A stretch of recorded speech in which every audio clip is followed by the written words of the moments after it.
right, that you can take that on, because leadership sometimes requires, right, making firm choices, making decisions, making judgments about things,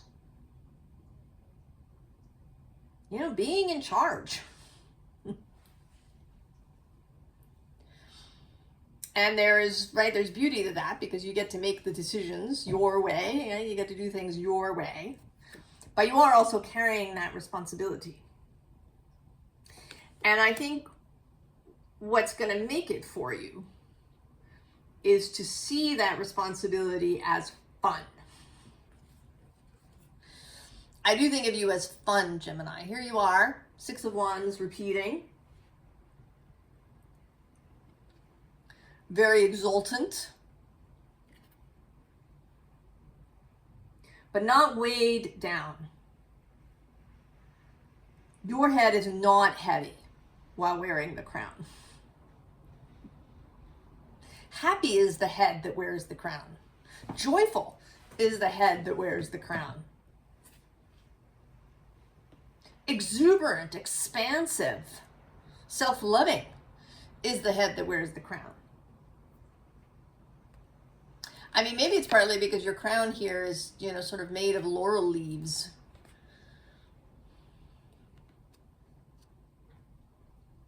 So there's a connection to, right, to spirit, to nature, to this, right? There's all this universal energy that's pumping through you and through your projects, through your life. Because then we have, right, we have underneath this 6, we have a different 6. This fabulous 6 that's, right, he's playing music and there's money just pouring out. And below that, we have the 8 of Wands making wishes, sending them out into the universe. And then I'm seeing now, right below that is the Ace of Wands. And there you are, the Lovers. And I'm going to go one more with the Emperor. There's all this, right? All these decks have this, have these real stacks, like deep layers. I did shuffle, in all cases longer than normal, right? To get this, right? There's been this process. Then the bottom of this deck is the Sun. Absolute clarity. Being the sun, lighting things up. Next to that is the Chariot, movement. And here, you know, exuberant movement. She's not even controlling, right? She doesn't have any reins here for these unicorns. They've got no bridles. Right? This is moving with a united will, moving in alignment. Then the King of Wands. There's a lot of Leo feeling here. There's strength, there's the Sun, there's this King of Wands. You are sextile Leo. That's a kind of partnership energy. And Mars is doing part of his retrograde through Leo. So he and Jupiter, maybe, you know, together they are, right, extra expansive, right? Bringing that fire. You know, that also makes me think of like a hot air balloon. And then the Empress again. So this row is everything. It's two things. It's everything that you're going to leave behind. And, you know, in this, right, it's everything that's being pushed aside by this expansion.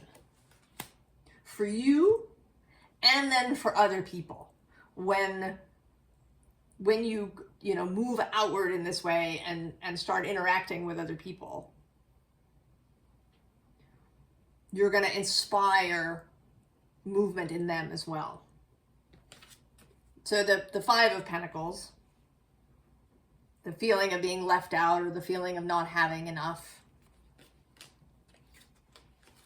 The Two of Pentacles, having to juggle things, having to multitask, having to hustle.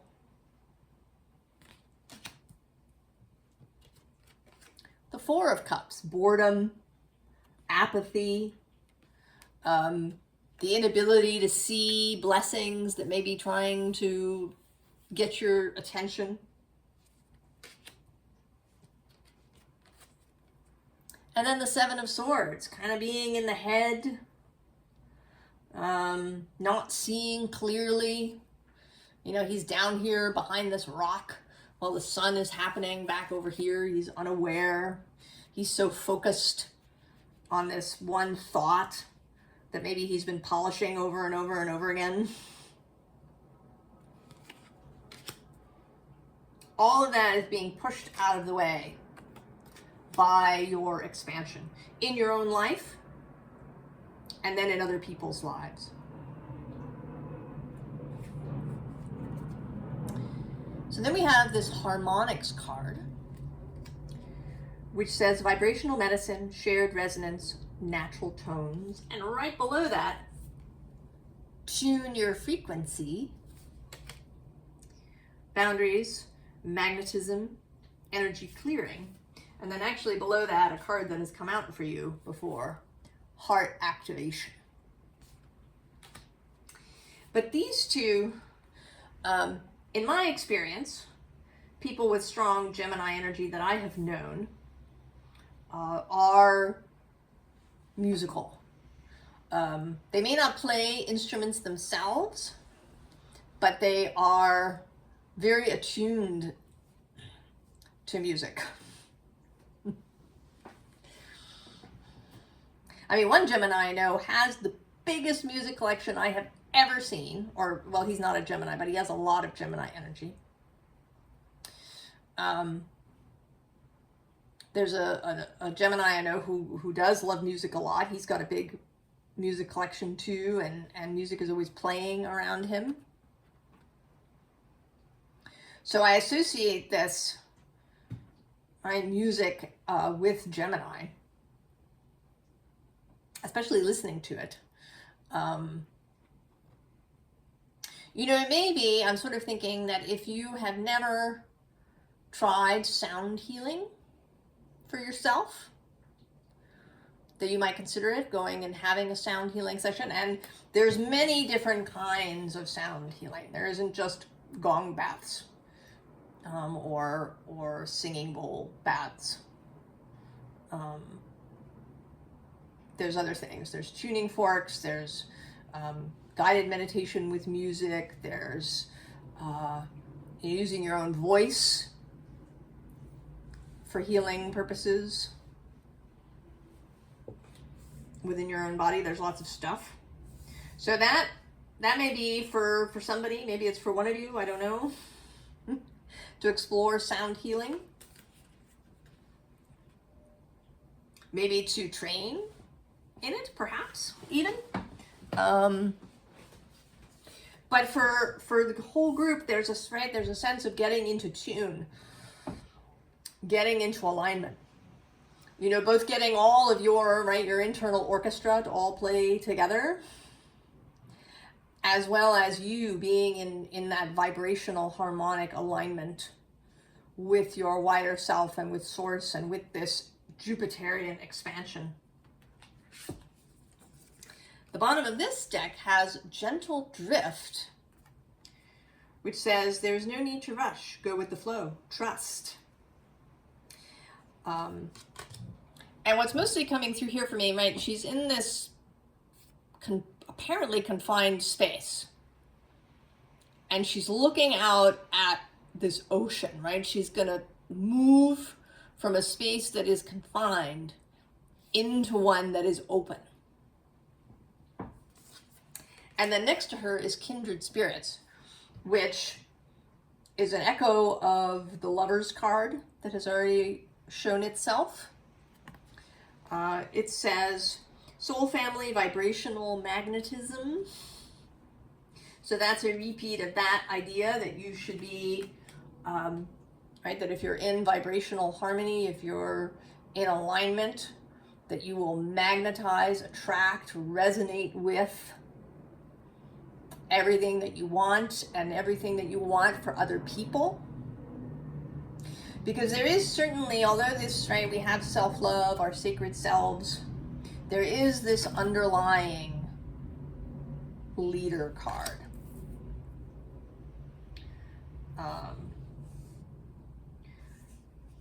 So I believe that certainly part of your motivation is to help others, to lead them out of, right, out of this clouded space that they may be in. And so we have hold the light, ancient memories, sensitive gifts, I remember. Then deep rest, shifting gears, recharge and repair. This feels too a bit like more of this. That there is this, you know, not just a charging like a battery, but that you're going to be plugged in directly. And then spiral of incarnation. Past lives, soul blueprint, karmic patterns.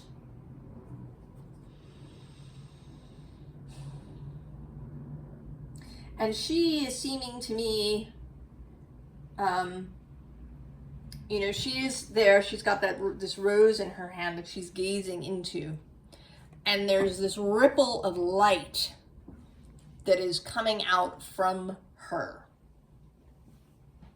She is generating this circle, this ripple of expanding light.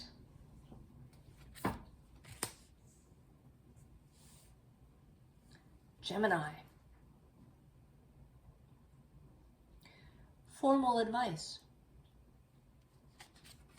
The Hierophant, again. And this time, this is my Nanny McPhee card. So this is a sort of a Hierophant magician cross.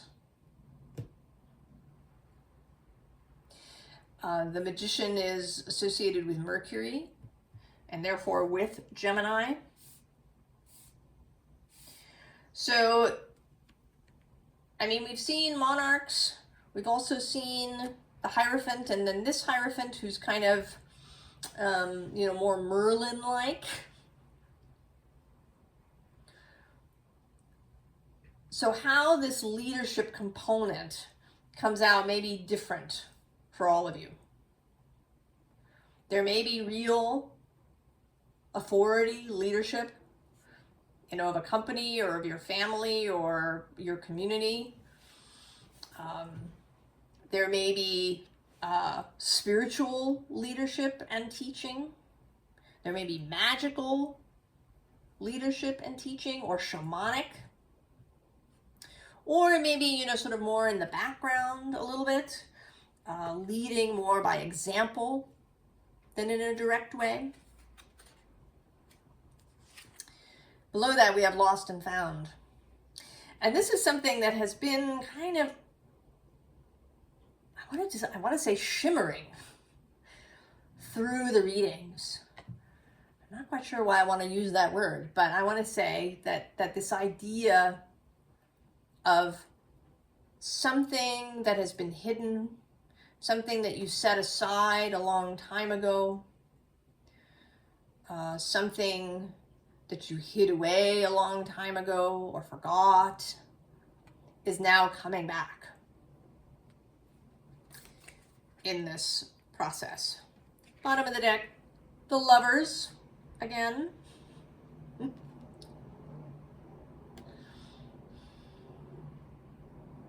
And this Lovers feels, I mean, it does feel magical. It feels, you know, group oriented. There's these figures down here who seem to be having some kind of lunar ceremony.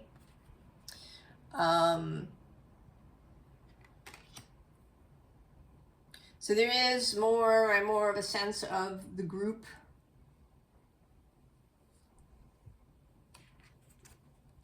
late summer's dance. Be easy about this.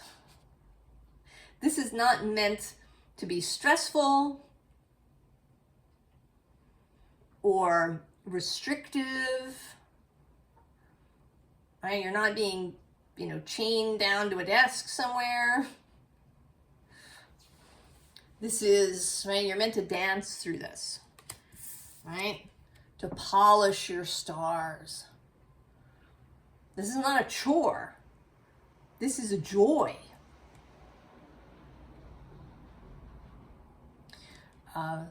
As we are close to Christmas, it's making me think of Christmas trees and decorating Christmas trees. And that you can look at that two ways. And I have witnessed this. Seeing putting up the tree as a chore.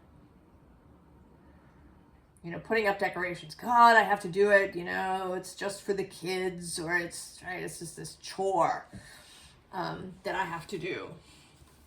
And seeing all the things in your life this way. I am familiar with this.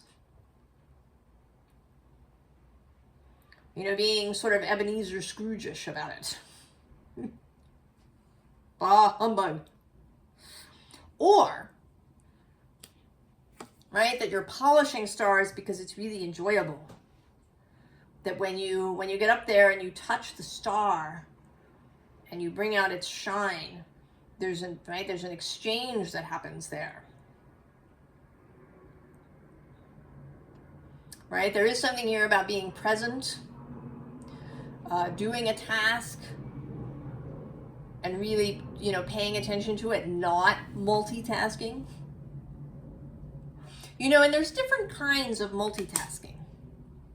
There's doing things, in a way that, if you're making a meal and you put the water on to boil for the pasta and then you do something else so that things happen in order and then you have everything together at the end. That's kind of not what I mean. That's just sort of setting things up for success. But when you're, typing an email and also reading your phone, or, you're chopping vegetables while something is cooking that you're supposed to be paying attention to, right? This kind of thing where you can't really split your attention, not properly. And when you do that, when you rush through things, they become chore-like. They become less enjoyable. Even, sort of lovely things like making a dinner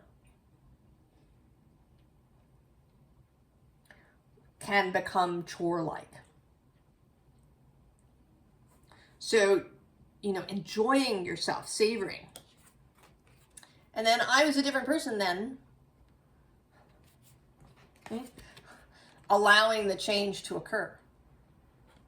Turning your back on the clouds, on anything that is not, that's a restriction. That's painful. That's interference.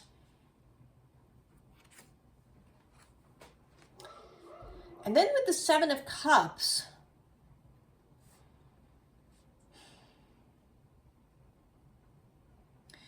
it's choosing, right, making a choice, choosing, but doing that from self-love.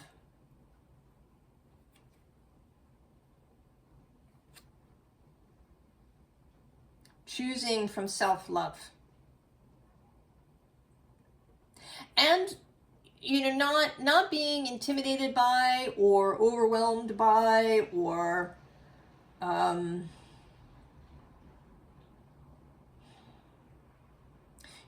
by the choice. Sometimes when you have too many choices, you feel overwhelmed, you can't choose. Or maybe that you don't want to make a choice because then you don't get to choose something else.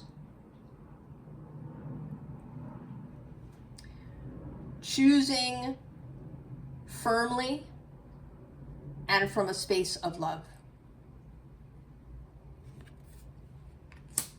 Because if you never choose anything, then you kind of choose what you don't want by default.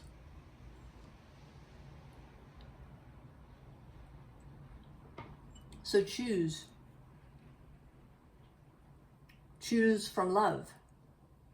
And go big, Gemini. Just go big. I hope this is exciting. I hope you're really feeling this Jupiterian energy, Gemini. And that you're going to allow yourself to expand and benefit. I wish you the very, very best. And I will see you next time. So long, Gemini.